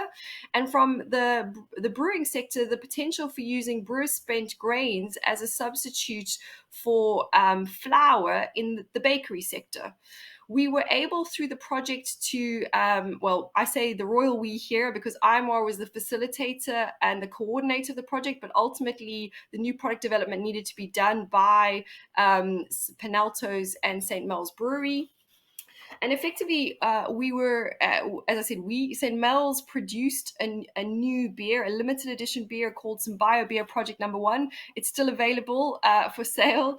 It was launched in December 2020. And one of the things that they did was they intentionally looked at bread that wouldn't affect the flavor of the beer. And this was very intentional because it meant that there was more scalability and potential for rolling out, not just producing a limited edition beer to profile sustainability, circular economy, industrial symbiosis, but ultimately look to see how they could use it as a substitute for malted grain across their portfolio. The thing to flag here is the fact, and much like what Mead Farm Group discussed, was the need for processing. How could they get the cooked dough into a form where it was suitable as a malted grain substitute?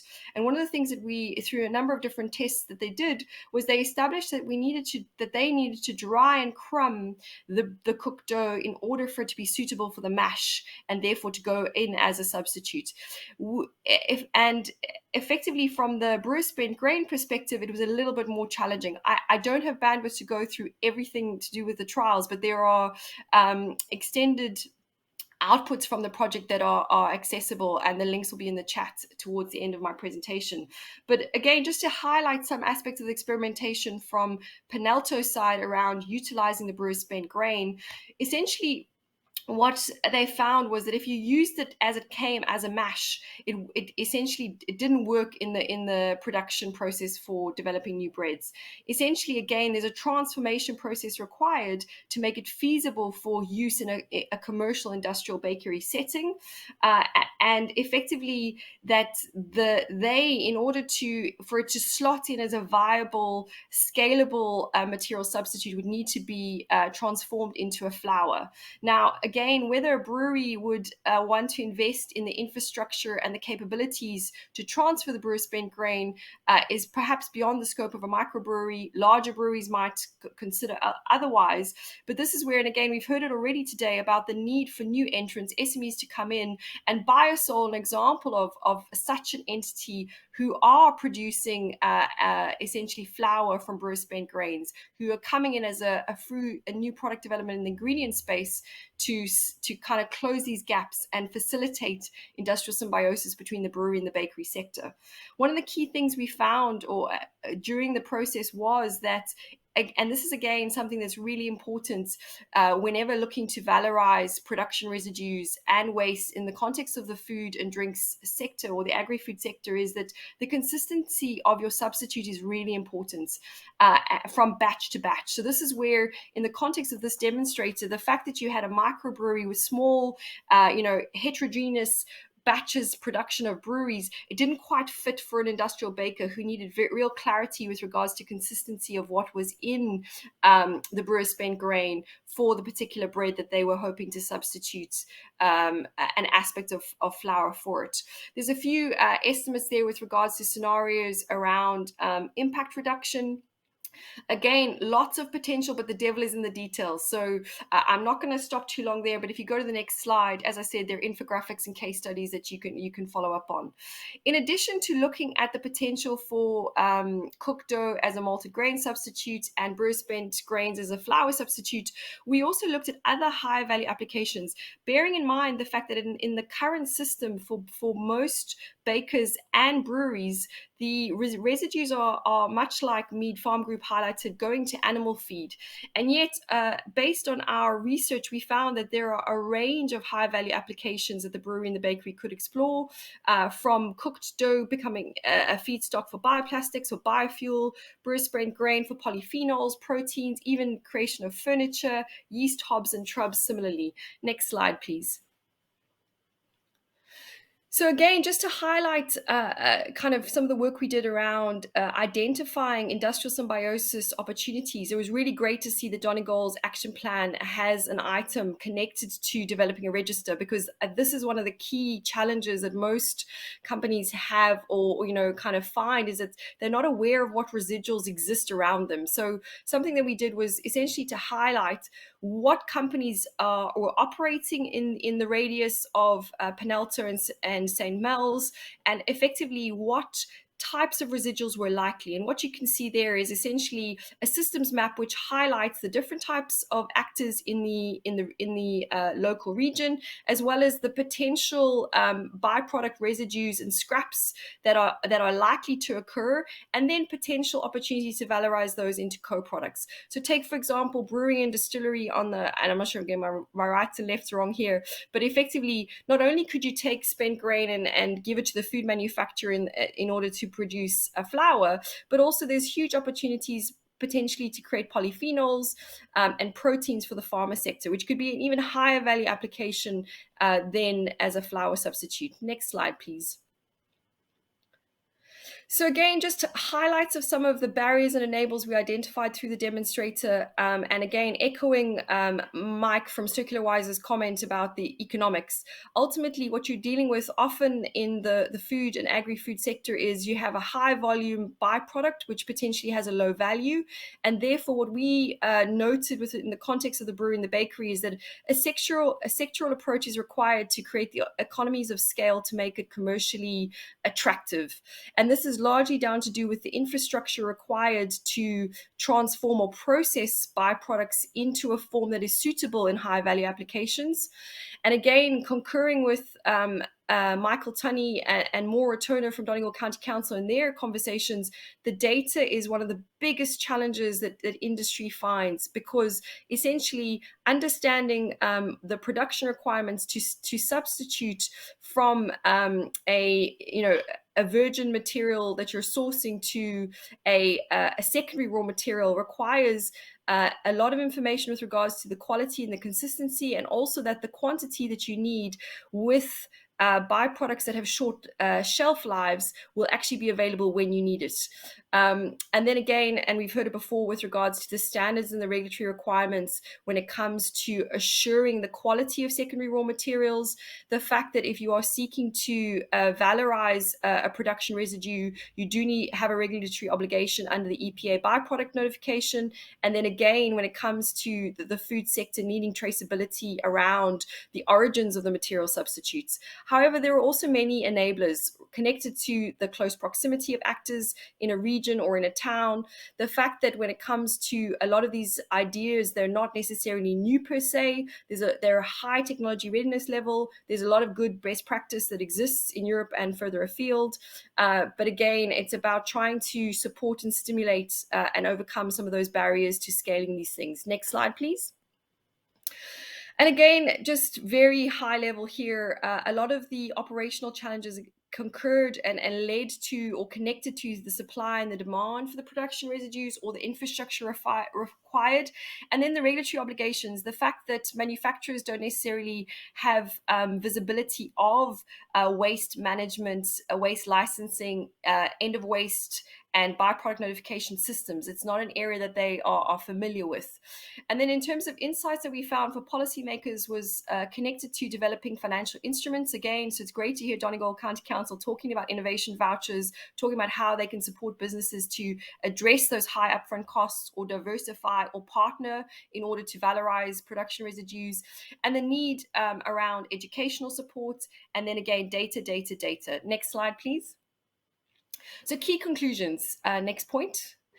Essentially, again, there's a lot of examples of when it comes to industrial symbiosis and valorization between two companies or more, that you can do niche pilots like we did in Symbiobia, but ultimately to go beyond, to go to mainstream material substitute in a sector, scale is key. So again, in order to valorize and create essentially cooked dough as a substitute for multigrain in the sector, you would need collaborations between multiple breweries, working with multiple bakeries. The one-to-one can only take you so far, and there would be a need for investment in infrastructure or supporting actors like Biosol, Niscus Biotech, and others who are ultimately seeking to fill those gaps. Next point, please. And then again, the role of policymakers. So again, really good to hear what Donegal County Council and Patrick Barrett from DAFN were saying is about how can policy interventions or those horizontal mechanisms support the scale up of these ideas to create a circular bioeconomy. One of the key points again was connected to public data reporting tools. So there's a really good example that we highlight in our report by Actif, the French Chamber of Commerce, who have developed a tool which enables companies, essentially reveals some of that data and addresses the commercial sensitivities around sharing that data to make visible where valorization opportunities exist.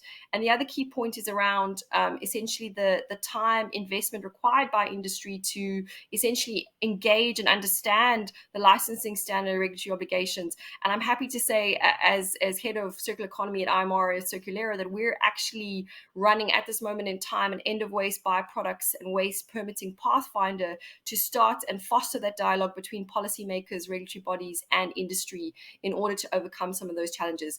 If could be afforded one more minute, I just would really like to, if you skip on ahead there, that's just a link to some of the outputs, just flag Circulera, which has been mentioned a number of times by previous presenters.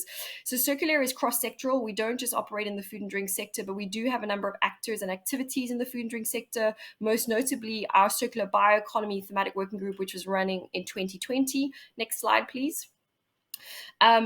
Very relevant to this audience, on the 28th of September, we're hosting with the European Consortium CircLead an open innovation workshop all about fostering industrial symbiosis in Ireland with one of our member companies, Arista, an industrial bakery. Next slide, please. And we're also hosting, and this is a call to industry who are demonstrating circular economy, Ireland's first Circular Economy Leadership Award. So we encourage those on the call who are implementing circular economy practices to apply and get recognized for your leadership. Next slide, please. And very last, we've also just recently launched a survey trying to understand, outside our network of 41 cross-sectoral members, ultimately what industry needs in order to embrace circular economy over the next decade. Thank you very much and look forward to questions. Thank you, Geraldine. That is absolutely fascinating. I'm going to blow my daughter's mind this evening. She's a baker. And when she hears that cooked dough can be used in furniture manufacturing, she's not going to believe me.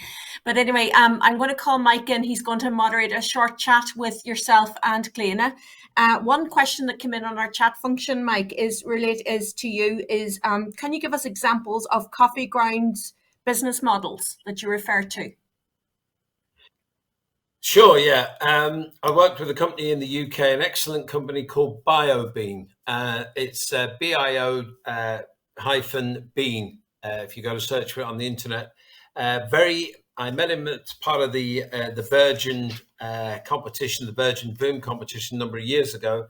And they developed a capability to take coffee grounds, and they take coffee grounds from all the major coffee house chains in the UK and from some of the big instant coffee manufacturers. They've done a very, very good partnership on their whole logistics collaboration front to bring the grounds into their processing facilities. And they have basically 4 outputs from that. One which you may see familiar is actually they managed to separate the husk of the coffee bean into a fire brick, basically sort of like a peat briquette, and it burns at very high calorific value and low carbon, and that's been very successful. The other key things they did was they have patents for extracting the caffeine for use in the pharmaceutical industry. They also extract coffee to create coffee essence for the food and catering industry as an ingredient, and they also have extracted the oil to blend with biodiesel. So Costa Coffee, if you ever see a Costa Coffee truck, you'll see powered by coffee.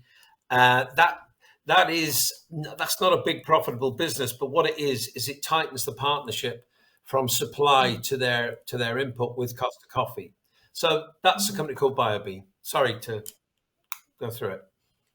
Thank you, and hopefully that answers the question. So I'll leave you to have your discussion with Geraldine and Cleena. Yeah, sure. Cleena, first of all, that is an outstanding sort of circularity example that you gave there in terms of potato starch. I guess your target market initially was import replacement of 27,000 tons, I think I got here. We're a small Roughly fish in the speaking now, sea, what would your output of that? So at the moment, running 6 Yeah. days a week with the hours we're running, we're producing 3,000 tons a year. But that's just running 12-hour Right. shifts. So we do have the capacity to double that. But that's grown year on year for the last 2 years. So we anticipate further growing that next year. That's phenomenal success from a byproduct, you know. So, and that presumably as well, it's a high value product in terms of compared to animal feeds or whatever.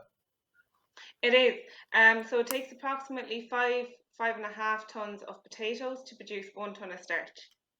So I suppose that's something you have to bear in mind too. Okay. Potato starch is also a commodity, so its price will fluctuate from year to year based on supply and demand, based on the harvest and various different usages. But yeah, it is a value-added product. But you've also moved up the value chain and you've got retail ready product now, yeah? Yes, yeah. So we had lots of people getting in touch asking where they could buy our starch. And I suppose our main business is that we supply the retailers with their fresh produce, and we have done so for the last 40 years. So it's something that's really important to us to get this product listed in a retailer. So we're not currently partnered with a major retailer in Ireland yet. It's a work in progress. But it's available to buy in evergreen health food stores, both in store and online. But hopefully the next time I'm talking to you, Yeah. Mike, we will be listed elsewhere.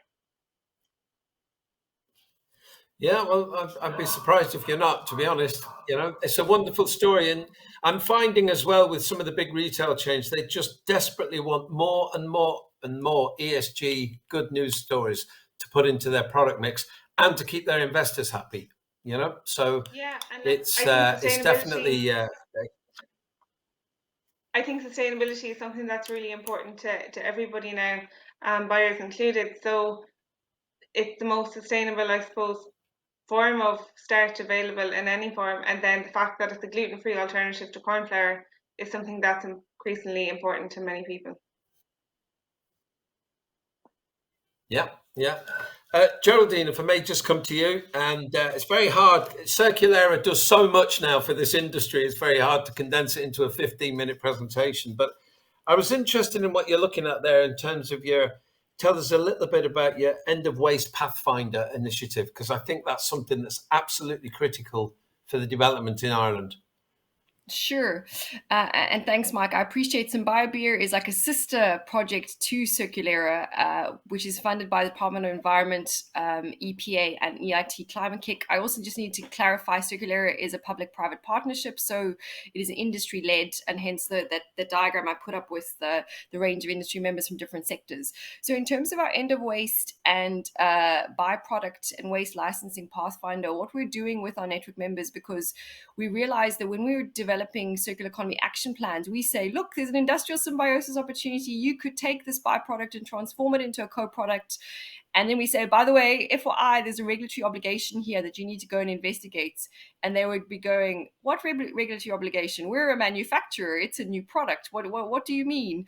And we saw this question coming up and up over and over again with regards to, from our perspective, it's a co-product, not a waste or not a residue per se. We're seeing it in a different way, but that is a practitioner industry framing of it. And in the context of the EU Waste Framework Directive, there is a legal definition of what is considered a waste and what is considered a byproduct. And this is where you have kind of the innovative new product development landscape hitting up against a regulatory framework that essentially is seeking to ensure no harm to ecosystem, society, and so on. So we've basically developed, and we're halfway through the process. We had some ideation workshops last week. around essentially trying to demystify the process. What does end of waste mean? What is a legal definition of a byproduct? Because again, co-product doesn't have a legal definition. That is just essentially in our world, sitting here in this virtual room, our way of basically saying it's an opportunity. And we are going on a journey with regards to engaging with policymakers like DAFM, DEC, DEET, and amongst others, the EPA, to explore what are the key barriers facing industry when they're seeking to innovate. So I can say hand on heart with some bio-beer, we couldn't use production residues because we didn't have a byproduct permit, and we would never have got it in a 1-year time frame. So we had to take surplus product, because from the perspective of testing and doing the product trials, that's the only way we could get around it in a 1-year time frame. So again, it's trying to highlight, well, what are the barriers and how could we create, and back to your idea about some sort of proportionate regulation for R&D and experimentation. That's kind of the dialogue that we're having at the moment. Our public webinar from the thematic working group is due to take place in mid-September, so watch this space, and our social media channels will highlight that. So the public dissemination will come, as will the outputs from the process. Okay, all right. Well, listen, I think we're out of time now, so we'll just hand it back to you, Maura. I just to say in summary, the circular economy is a reality. It is the future. It is carbon reducing. It is economic common sense. But we have to deal with the linear world first. So back to you, Maura. Thank you so much, Mike. Just before I wrap up, there a question came in for Cleana, if you don't mind, Cleana. Are you able to reuse the water used for washing potatoes and the 8 cycles of washing the potato starch? That question came in from Paula White. Yes, thanks, Paula. So I suppose in terms of that hydrocyclone where we wash that starch, it's important that it's really fresh, potable water at that stage. But we have a big water treatment plant on site whereby we recycle all our water. But the recycled water, instead of going to wash the starch, it washes the dirty potatoes coming in, and it washes our dirty carrots coming in. So it's important for starch that it is really fresh, purest water, but the recycled water can wash all the dirty produce on site. So it's all reused by our water treatment plant. Yeah. Fantastic. Thank you for that. And thanks, Paula, for the question. So I'm going to wrap up. We're just slightly over time. Thank you to our audience for joining us for the last couple of hours. We hope you found this session informative. I certainly learned so much. And it just remains for me to thank our contributors, our keynote speaker, Mike Higgins from CircularWise, Patrick Barrett from the Department of Agriculture, Food and the Marine. I'm going to let Michael Tunney go back to his retirement and thank him for being the driving force behind Sensei and getting me on board. To Cleana and Geraldine, thank you both most sincerely for telling us about your innovative work in the circular economy, and hopefully it'll inspire our audience this morning to think outside the box and look at their resources and how they can use them and implement the circular economy into their practices. So thank you all very much for joining us, and all the best.